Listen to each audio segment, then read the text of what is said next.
이번 명절 기간에 새해 복 많이 받으십시오. 또 그런 인사하기도 많이 하고 받기도 많이 하셨죠? 예. 근데 미국 사회에서는 그냥 God bless you가, 서구 사회에서는 그냥 생활화되어 있죠. God bless you. 또 조금 나쁘면 God damn 하고 말이죠. 아주 나쁜 말도 해요. Oh my God 또 하고 막 그런. 하여튼 그 하나님이 거의 생활화되는데 믿음은 거의 없는 사람이 너무 많고요. 그런데 여러분, 진정한 축복은 어디서 옵니까? 천지 만물과 사람을 창조하신 하나님이 인간의 생사화복을 쥐고 있다고 성경은 그렇게 말씀하고 있습니다. 그리고 성경은 하나님을 소개할 때마다 뭐라고 그래? 만복의 근원 되시는 하나님이라고 말합니다. 그러니까 우리가 연초를 또 2달 동안 계속 새해 복 많이 받으시라고 축복하고 복을 빌어주는데, 하나님을 떠나서는 복을 절대로 생각할 수 없는데 이 세상 그걸 모르는 것 같아요. 근데 복은 좋은 거니까 받고 싶고 빌어주고 싶고 이런 건데도 하나님하고 이렇게 연결성이 끊어져 있으면 그 복이 오는데 그게 복인지, 세상적인 건 아무리 가져봐도 그게 복이 아니라 저주가 될 수도 있고 그게 자기의 불행의 씨앗이 될 수도 있는데, 그러나 하나님과 이렇게 접속이 잘 돼 있으면 하나님 꼭 필요하고 정말 우리에게 좋은 것만 저는 주신다고 믿습니다.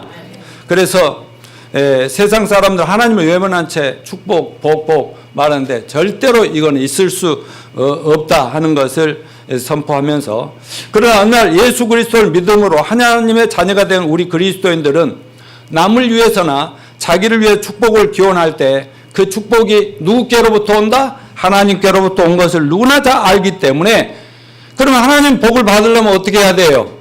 그냥 이렇게 빌기만 하면 되는 거예요? 아니요. 내 삶 속에서 하나님을 기쁘시게 하는 삶을 살 때, 아니 부모들도 그렇잖아요. 부모가 굉장한 부자고 모든 걸 갖췄다면 이쁜 자식에게 더 주고 싶은 거죠. 물론 부모 마음은 손가락 깨물을 때 안 아픈 게 없지만은, 또 못난 자식이 더 안타깝고 더 애틋하지만은, 그래도 부모 본심은 뭐예요? 이쁜 자식, 기쁨을 주는 자식은 모든 걸 다 줘도 아깝지 않다고 생각하는 겁니다. 하나님을 기쁘시게 합시다. 히브리서 11장 지금 시리즈로 설교하고 있는데, 히브리서 11장은 무슨 장이다? 믿음의 장이다. 믿음이 뭐냐? 믿음의 본질과 정의를 가르쳐 주는 게 그 히브리서 11장을 잘 읽어봐야 돼요. 그리고 또 하나, 모든 믿는 크리스찬들의 로망이라고 할 수 있는 그 신앙인의 명예 전당이라고도 그렇게 말할 수가 있어요. 왜냐하면 거기에 보면 구약 성경에 정말 하나님을 기쁘시게 했더니 하나님 너무나 좋아가지고 인정하고 칭찬하고 그냥 약속한 대로 기도한 대로 다 응답해 준 신앙의 위인들의 그 이름이 쫙 열거가 되어 있는데, 그 처음에는 홍수 전에는 아벨과 에녹과 에녹을 얘기하고, 그 다음에 노아, 홍수 때 노아와 노아의 가족들, 이들이 중시조죠. 그 전에 있던 모든 타락한 인간을 다 쓸어버린, 홍수로 쓸어버린 그 사건 속에 그때도 하나님이 정말 기뻐하면서 믿음을 연장시키고 인류를 계속 이어져 오는 하나님의 계획을 이어온 사람들의 얘기가 있고, 홍수 이후에 또 다른 믿음의 사람들을 열거하는데 그 첫 번째로 바로 아브라함에 대해서 얘기하고 있는 것입니다. 그래서 오늘 본문은 아브라함의 믿음에 대해서 제시하는데, 아브라함은 이스라엘 민족이 그렇게 자랑하는 자기의 이스라엘의 조상이라고 그러죠. 손주. 유대인들은 아브라함의 후손인 걸 그렇게 감사해요. 우리는 우리 민족은 옛날 보면 당군에 지금 무슨 짐승하고 뭐하고 이렇게 사랑했더니 뭐가 나온 게 있는가? 당군이 이게 말도 안 되는 이런 신화적인 거, 이런 얘기이지만, 이 이스라엘 민족은, 근데 하나님이 나중에 다음 주에 드리겠지만은, 하나님이 아브라함에게 불러실 때 약속한 대로 그 아브라함 한 사람 때문에 이스라엘 민족이 생겼고 2000년, 3000년, 4000년, 5000년 지났는데도 이스라엘이 저대로 지금 있잖아요. 절대로 세상이, 전 세계가 지금 중동전에 지금 트럼프가 예루살렘은 이스라엘 것이야 하고 막 자기의 성경 지식과 신앙으로 선포를 했더니 지금 온 중동이 지금 중동전이 조용한 게 아니에요. 지금 우리나라 평창 올림픽 때문에 지금 조용해서 그렇지. 굉장히 지금 늘 거기가 화산이죠. 폭발 직전에 화산처럼. 그런데 전 세계가 이 유대인들을 아브라함의 후손들을 죽이려고 안 되지요. 여전히 계속 정말 그 조그마한 나라인데 세상에 어떻게 할 수 없는 그런 굉장한 자부심을 가지고 정치, 경제, 사회, 문화, 군사력, 정보력 다 가지고 세계를 지금 좌지우지하고 있는 게 이스라엘이란 말이죠. 그런가 하면은 유대인들만 뭐 아브라함이 자기의 믿음의 조상이라 그러지 않고 모든 기독교나 카톨릭이나 우리 그 성경을 기반 둔 모든 종교에서는 아브라함을 믿음의 조상이다. 우리들도 아브라함을 믿음의 조상이다.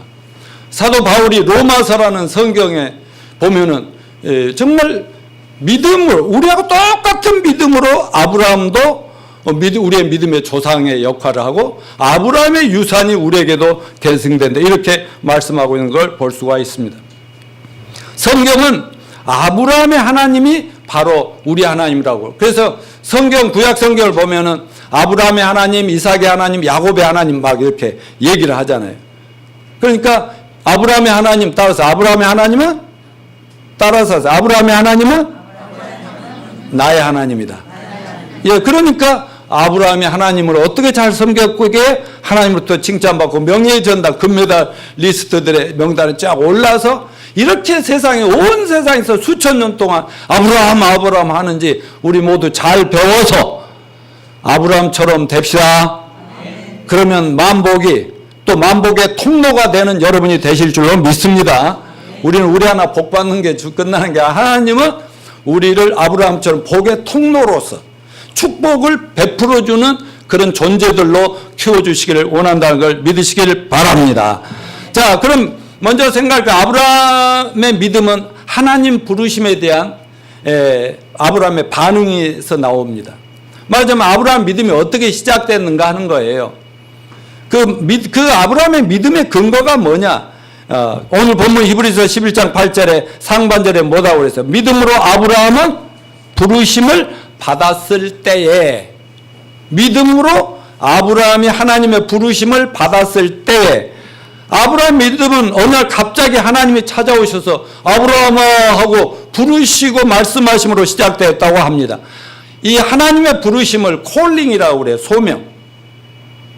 목사로 불렀고 크리스찬으로 불렀고 하나님 자식들로 불러주신. 그래서 뭐 직장에서도 부름을 받고 또 세상에서도 이 일 좀 해달라고 여러 부름을 받지만 하나님의 부르심을 받은 사람들, 이 부르심을 하이콜링이라고 하는 거야. 왜냐하면 이거 땅에서 사람들끼리 활용하기 위해서 채용하고 이런 게 아니라 하나님이 너를 좀 사용해야 되겠다.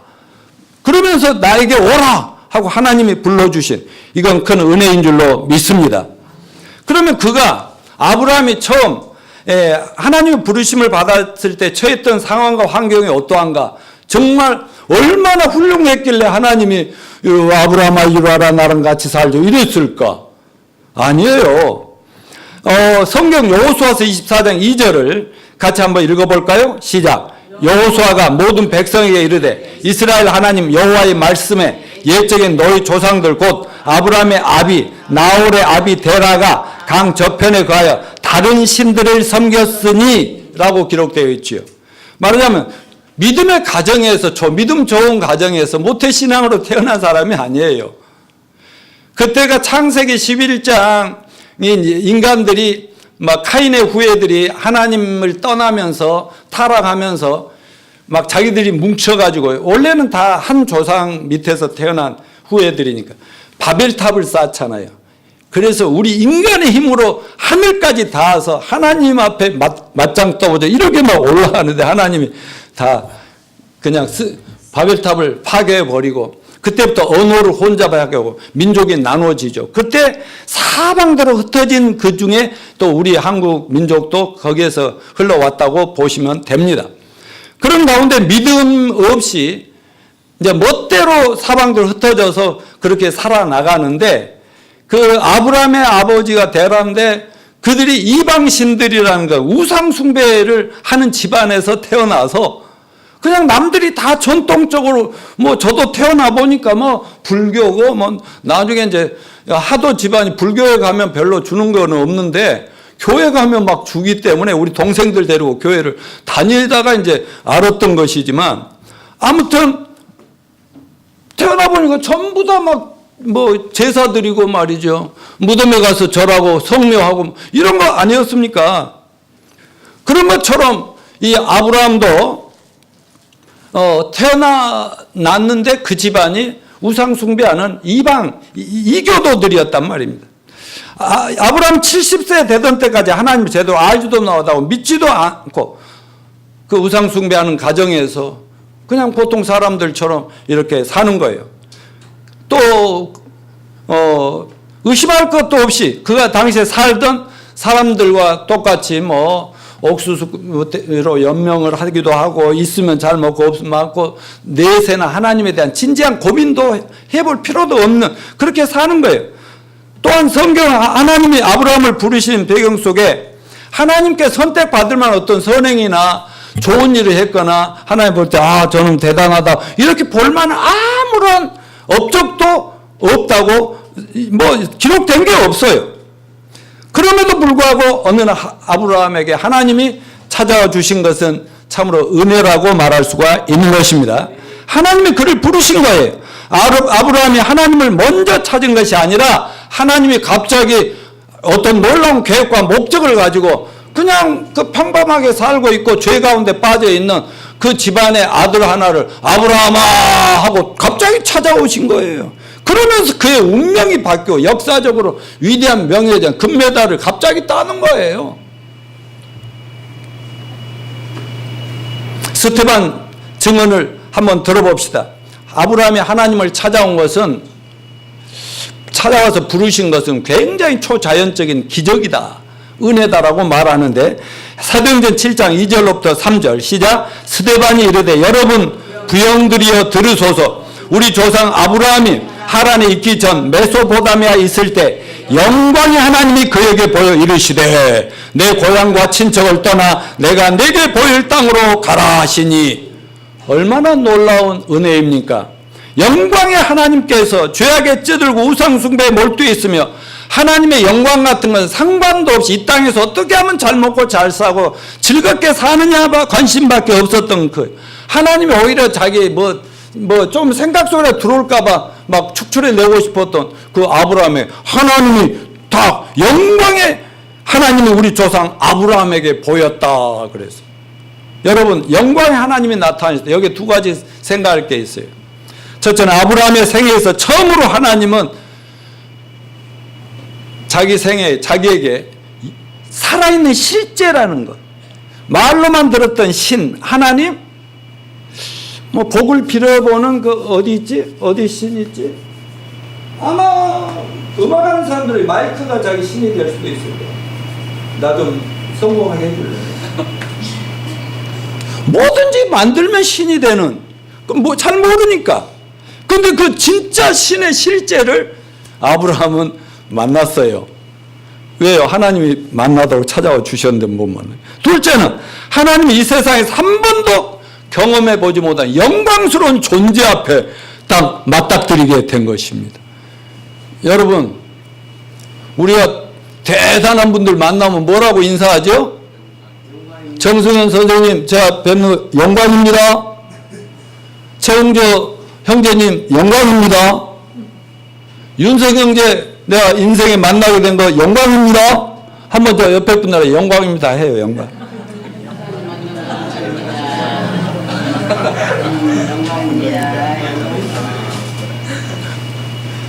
그래. 근데 영광입니다 하면서 속으로는 무슨 영광이야? 그래. 근데 진짜 어마어마한 분 앞에 서면은 어쩔 줄 모르는 그 영광. 아니 근데 아브라함이 그 존재 앞에 영광스러운 하나님이라는 분에 팍 사로잡혔는데 보고 너무 영광스러워. 모세가 어땠어요? 시내산에서 40일 동안 기도할 때 하나님이 나무 사이로 불처럼 슉 거기서 완전 엎드러져 있는데 십계명을 받고 성전 하늘에 있는 성전의 성막을 받아서 메모하고 그런 어마어마한 하나님 만남이 있었잖아요. 영광이죠. 그 뒤로 보통으로 못 살죠. 그런 영광스러운 하나님 만나면. 여러분, 이것은 모든 구원받은 하나님의 자녀들이 거치는 개인적인 경험이라고 저는 믿습니다. 우리 모두가 세상적 이기적 자만족의 삶을 추구하고 있을 때 막연히 관념적으로만 생각했던 하나님, 신, 오죽했으면 신들과 동행? 무슨 영화 제목이 뭐지? 신과 함께? 별의별 이상한 것들을 다 꾸며서 만들어 놨어. 나도 영화 봤거든요. 그런데 그런 막연한 하나님이 마음속에 쫙 등장할 때 이건 엄청난 기적이다 이거죠. 그때부터 새롭게 인생이 시작되면 하나님께 끌리고 하나님이 아니면 다른 거 의미가 없어져 버리더라 이겁니다. 그래서 영광의 하나님을 만난 모든 성도들은 욥처럼 욥기 42장 5절에 내가 주께 대하여 귀로 듣기만 하였사옵더니 이제는 눈으로 주를 배움나이다. 타고난 신앙의 집안에서 동방의 의인할 정도로 믿음이 너무너무 좋아서 그냥 아기 때부터 우리 이한이 시한이처럼 기도하고 하나님 아버지 하고요 천국지옥 얘기를 하는데요. 쟤들은요 머릿속에만 있는 거지 지들이 무슨 영광의 하나님을 체험하게 하나님보다 내가 더 지한테는 영광스러울 거예요. 근데 그러던 어느 날 갑자기 하나님의 자기 마음속에 영광스럽게 등장하는 순간이 있을 때 거듭나고 구원을 받는 거죠. 근데 욥은 그렇게 세계 동양의 최고 부자고 최고로 하나님이 칭찬하는 의인임에도 불구하고 말이죠. 어땠어요? 하나님에 대해서 그냥 지식적이었다는 거지. 근데 수많은 고난과 역경을 통과하면서 재산 다 망가지고 가족 다 깨져버리고 자녀들 10명 다 죽어버리고 온몸이 압착이 나고 거의 죽음에 도달했을 때도 어려서부터 들었던 그 믿음 때문에 하나님 앞에 이렇게 붙잡고 있을 때 하나님이 나중에 그 영광로 같은 시련을 통과할 때 다 회복해 주셨지요? 완벽하게 회복해 주시고 더블로 축복을 해 주셨는데 그걸 다 체험하고 나서 뭐라 해요?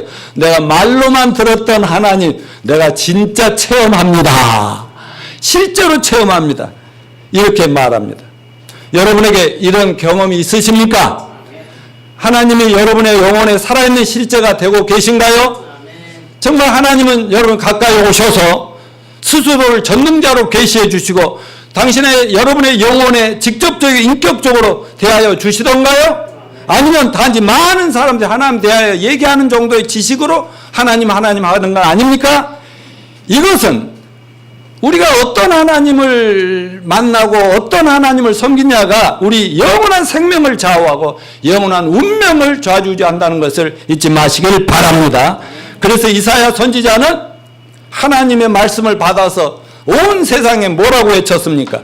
너희는 여호와를 만날 만한 때에 찾아라. 가까이 계실 때에 그를 부르라. 아무래도 하나님 어디 계십니까? 어디 계십니까? 제가요 구원받은 건 물론 하나님이 갑자기 찾아주신 은혜가 있지만 어려서부터 교회면 다니까 그래도 지식으로라도 그냥 교회에서 가서라도 늘 기도는 하니까 그랬는지 저 많이 젊을 때 울부짖었습니다. 외환은행 첫 설립됐을 때 3.15 빌딩 근무하면서 정말 다들 퇴근한데 우리 부서의 그 방 전체 혼자 남아가지고 거기서 부르짖기도 하고요. 우리 싱글들 은행원 아파트 거기에 가서 옥상에 새벽에 올라가서 기도도 하고 하나님 왜 이렇게 안 풀립니까?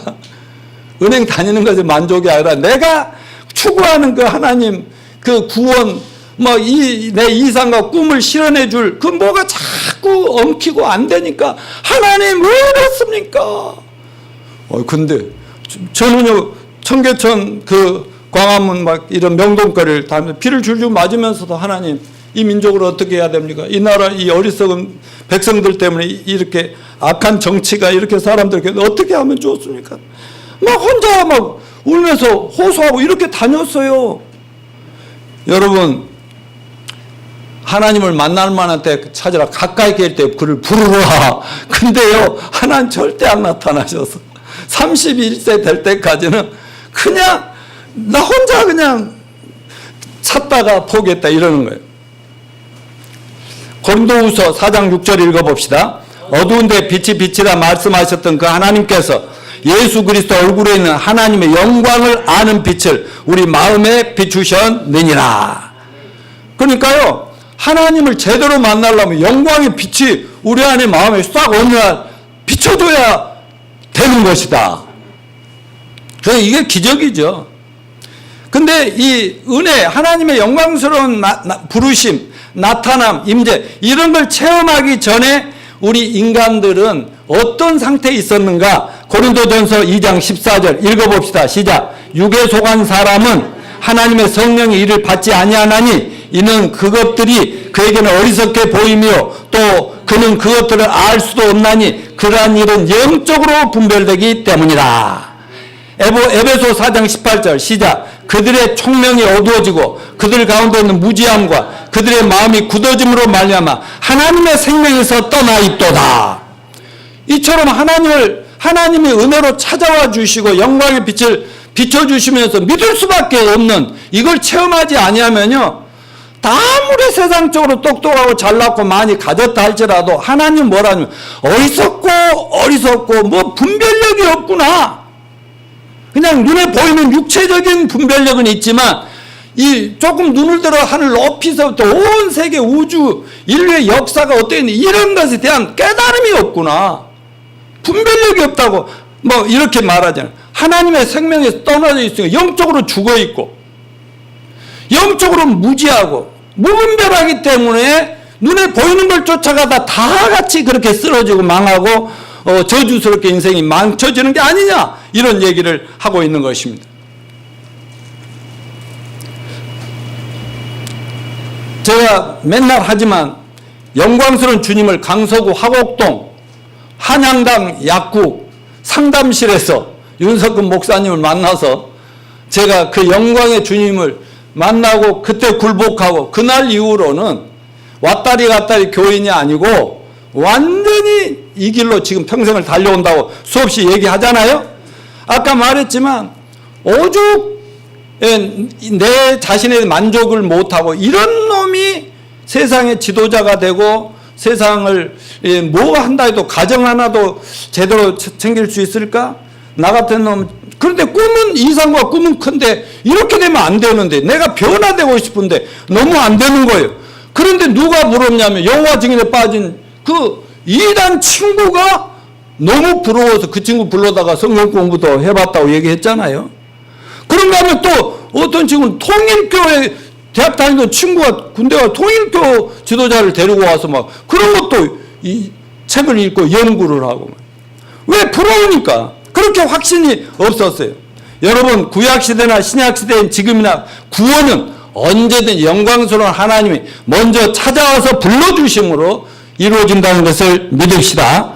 우리가 뭔가 잘해서 주님을 뭐 모시게 됐고 뭐 구원받은 것 같이 조금이라도 착각하면 안 됩니다. 하나님이 주도적으로 우리 개개인을 찾아오심으로 우리를 구원받게 해주신 이거는 참으로 은혜라고 말을 하는 겁니다. 구원의 역사는 하나님이 먼저 행동하심으로 나타났죠. 무슨 행동이요? 요한일서에 보면은 하나님이 우리가 먼저 하나님 사랑한 것이 아니라 하나님 우리를 사랑하사 독생자를 보내시고 독생자가 우리 죄를 위하여 십자가에 죽으시고 우리의 모든 죄를 대속하심으로 말미암아 우리가 구원을 받아 하나님 자녀가 됐다고 말씀하잖아요. 그럼 먼저 하나님의 행동으로 찾아와 주시고 한 것입니다. 자, 이처럼 하나님께서 사람을 모양으로 인류 역사 속에 오셨고 또 성령님이 그것을 깨우쳐 주시더라고. 그래서 믿을 수밖에 없게 해 주셨습니다. 이 구원은 그래서 전적으로 주님의 주도적인 사역인 걸 믿읍시다. 그리고 은혜라는 것을 기억하시기 바랍니다. 은혜가 뭔가 아시죠? 자격 조건 전혀 안 되는데 그저 주시는 게 이게 은혜지요. 자, 또 하나 하나님의 부르심은 분명히 말씀으로 임하신다 하는 겁니다. 영광스러운 모습도 보여주셨어요.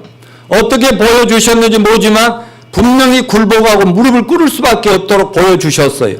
그런데 그 다음에 말씀이 생생하게 들려왔다고 얘기합니다. 창세기 12장 1절 보면 아브라함에게 이르시되 너는 너희 본토 친척 아비집을 떠나 내가 내게 지시할 땅으로 가라 하고 아브라함에게 말씀했어요. 누가요? 여호와 하나님이 아브라함에게 이르시되 말씀하시기를 너는 너희 본토 친척 아비집을 떠나 내가 지시할 곳으로 가라 이렇게 말씀하셨다는 거예요. 근데 아브라함은 그때 하나님에 대한 지식도 없었고 내가 지시할 땅으로 가라 했는데 그거에 어딘지도 모르는데 그 음성을 분명히 들은 거예요. 근데 아브라함이 잘한 게 뭐예요? 믿었다는 거죠. 뭐야 하고 그냥 고개 흔든 것이 아니라 세상에서 경험 못하는 어떤 그런 영적인 체험만 있는 게 아니라 어떤 음성이 분명하게 들려왔기 때문에 이거 하늘의 음성이구나 이렇게 듣고 거기에 믿음으로 자기가 발길을 내디뎠다. 거기에서 아브라함이 아브라함 됐다는 사실을 기억하시길 바랍니다. 이브리서 11장 8절에 다시 한번 읽어볼까요? 자, 믿음으로 아브라함은 부르심을 받았을 때 순종하여 장래 유업으로 받을 땅에 나갈새 갈 바를 알지 못하고 나갔으며. 갑자기 들려온 하나님 말씀 듣고 하나님 믿고 고향 부모집인 갈대아 우르라고 하는 떠나는 아브라함의 역사적 모험을 보십시오. 이게 바로 믿음이라는 거예요. 가본 적 있어요 없어요? 몰라요. 그 길로 가다가 어떻게 되지 아무것도 몰라요. 그냥 가라니까 가는 거예요. 여러분 따라서 합시오. 같이 읽을까요? 이브리서 11장 1절 시작. 믿음은 바라는 것들의 실상이요 보지 못하는 것들의 증거니라. 바라는 것들의 실상, 소원하는 것들이 믿음이 있으면 내 손에 실제로 딱 붙잡히게 된다 이거죠. 윤정자매 바라는 게 있지요. 형제님, 최형제님 소원하는 거 있죠. 뭐 기도는 안 하고 자기 힘으로라도 어떻게든지 반드시 이루고 싶은 거 있죠. 뭐 아내를 행복하게 해주고 싶다든가 뭐 있잖아요. 근데 그 기도에 그런 소원이 믿음이 있으면 그 이미 이루어진 것 좀 손에 잡힌대. 근데 믿어야겠어요? 믿어야겠어요? 윤성 형제 바라는 게 있지? 그렇지. 믿음으로. 근데 가보지 않은 길이에요. 경험 안 해서 잡히지 않아요. 근데 분명하게 성경을 읽다 말씀 설교를 듣다가 예배 중에 또 어느 길을 가다가 분명하게 이게 뭐 환청이냐 환상이냐 뭔가 이런 게 아니라 분명히 내가 알고 있는 성경의 말씀을 통해서 음성이 들려올 때 아멘하고 믿습니다 하고 진짜 믿음으로 그냥 도전하라면 도전했을 때 그게 하나님이 책임져 주신다는 거 아니겠습니까? 여러분 기록된 성경이 없을 때는 하나님이 직접 환상으로 나타나시기도 하고 또 선지자에 나타나서 말씀도 해주시고 구약 성경 그렇게 해서 기록된 것이에요. 그러나 지금 우리는 어때요? 신구약 성경 전체 완성된 성경 이게 하나님 말씀인 줄 믿으시기 바랍니다. 이 성경이 하늘의 보물단지라니까. 내가 오죽했으면 우리 윤서 형제하고 얘기할 때 야 엉뚱한 데서 보물 찾지 말고 재물 찾지 말고 이 속에 다 있는데 나는 이 속에서 대박 났는데 말이지. 내 인생이 이 속에서 끝났는데 왜 사람들은 이걸 우습게 여길까 뭐 그런 생각. 지금은요 로마서 다 끝냈다니까 이제 갈라디아서 곧 끝낼 거예요. 여러분 모든 믿음의 출발점은 하나님 말씀이어야 합니다. 그런 의미에서 저는 20수년을 장로교 다녔어요. 근데요 장로교는 기본이고 그냥 천주교도 불교도 모든 걸 난 다 품고 다 하는 나는 위대한 큰 지도자가 되는 그런 마음보였기 때문에 그랬는데요.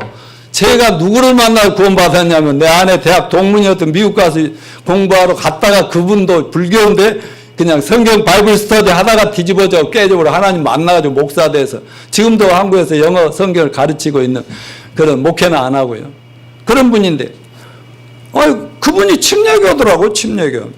저 미국에 또 캐나다에 오래 계셨다 왔으니까 미국에 침례교가 주류를 이루고 있거든요. 근데 침례교 역사를 보니까 이 성경에 목숨을 걸어요. 성경이 아니면 말을 하지 말라고 그래요. 어떤 신비주의, 그러니까 제가 구원받을 때 막 순복음이 한참 클 때 거기는 막 방언, 신유 굉장할 때인데 그때 하나님은 그런 쪽으로 나를 안 보내고 이분들을 만났는 거. 그래가지고 구원을 받자마자 성령이 오니까 성경이 읽어지니까 아주 제가 영어는 좋아했기 때문에 영어 성경을 기독교 서점 가가지고 전에는요 기독교 일반 뭐 유명한 양우당의 종로 서적센터 그런 데를 가면요 종로 서적센터 아시죠? 정수현 선생님 그 가면은요 월급 받아갖고 딱 들어가면요 책을 막 바가지로 사가지고 나왔지. 그런데 그때는 기독교 서적은 하나도 보이지도 않고 전혀 소경이야. 구원을 딱 받고 나니까 그걸 찾아왔는데 그렇게 좋은 책들이 많이 있을 수 없어. 이렇게 영적 분별이 안 되더라니까. 그런데 제가 거기서 서점에 가서 책을 하나 사가지고 샀는데 영어로 영어 성경을 샀어요. 지금처럼 막 이렇게 설명해주고 이런 것도 없어. 그때 밑에 영어로 주석이 되는데 이걸 가지고 혼자 파는 거예요. 자칫 잘못 신학교 가면 또 자기 교단에 맞는 것만 하잖아요. 저는 구원받은 십자가를 중심으로 해서 이제 성경이 깨달아지기 시작하니까 성경 전체를 독파하는 거 연구하는 거야. 그러고 보니까 창세부터 계시록까지 주인공이 하나에 뚝 깨어드만.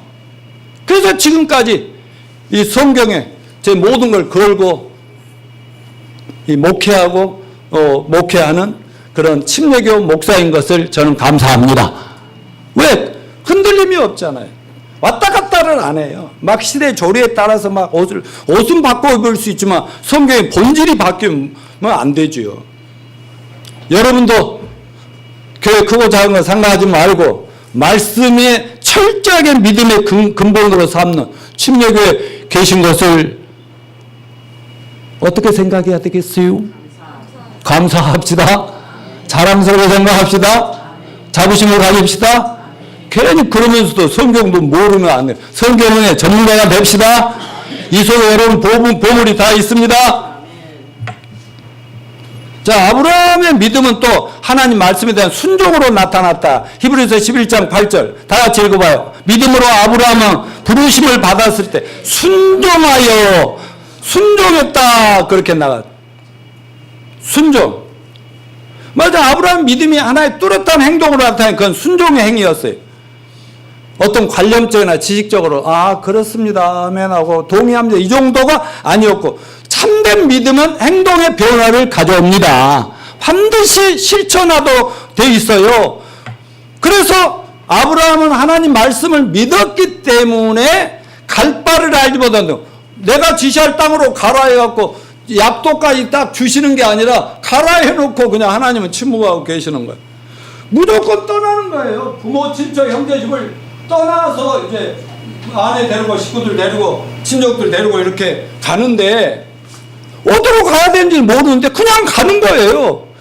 이거 정상적인 행위입니까? 어떻게 최영조 형제님 생각할 때는 방향도 모르고 목표도 없이 그냥 가라 한다는 어떤 하늘 음성을 들었다고 가버려. 동네 사람들이 뭐라 했겠어요? 아무 자기 생각만 얘기해봐. 자기 친구나 그런 놈이 있다고 합시다. 어떻게 될까? 그러지 막 말리겠죠. 이야 더 생각해보자 막 이럴 수 있잖아요. 동네에서 미친놈이라고 안 하면 다행이지. 워낙 이제 또 영향력 있는 집안이어가지고 뭐 그렇게는 못했을지 모르지만 이건 보통 일이 아니라는 거죠. 그런데 여러분 아브라함이 하나님의 축복받고 그 후손들이 그 민족이 축복받은 이유는 이 창세기 26장 5절을 보십시다. 이는 아브라함이 내 말을 순종하고 내 명령과 내 계명과 내 율례와 내 법도를 지켰음이니라. 그래서 앤드류 모레이라고 하는 영적 지도자는 뭐냐면 우리는 주님을 믿는 동시에 순종의 학교에 입학한 것이 된다. 그러니까 여러분 믿으면 순종을 배우는 겁니다. 순종하는 걸 배우는 것입니다. 히브리서 기자는 히브리서 5장 8, 9절에 예수님에 대해서 이렇게 얘기합니다. 같이 읽어봐요. 시작. 그가 아들이시라도 받으신 고난으로 순종함을 배워서 온전하게 되었은지요. 그러니까 우리가 예수님을 믿는데 하나님 믿는데도 어려움이 좀 닥치면요. 어떻게 생각하냐면 하나님이 좀 가볍게 사랑에 매매한다고 생각하면 돼요. 우리 이한이나 어린아이들은요. 제가 조금만 매매해도요. 엄청 터졌다고 자기들은 생각하는 거예요. 근데 아프죠. 근데요. 이 고난과 시련을 통해서 우리가 뭐가 돼요? 순종을 배우면서 점점 온전함으로 하나님의 계획과 놀라운 축복 속으로 나아가고 있다 하는 것을 잊지 마시길 바랍니다. 예수님도 아브라함도 고난으로 순종을 배웠어요. 그렇다면 우리들도 고난을 두려워하지 말고 어려움이 오면 하나님 내가 지금 뭐가 잘못되어 있나요? 내가 지금 아버지 뜻을 잘 모르고 있는 거 아닌가요? 이해하고 하나님이 원하는 그 길을 찾으려고 하는 이런 여러분의 노력이 있으시길 바랍니다. 자,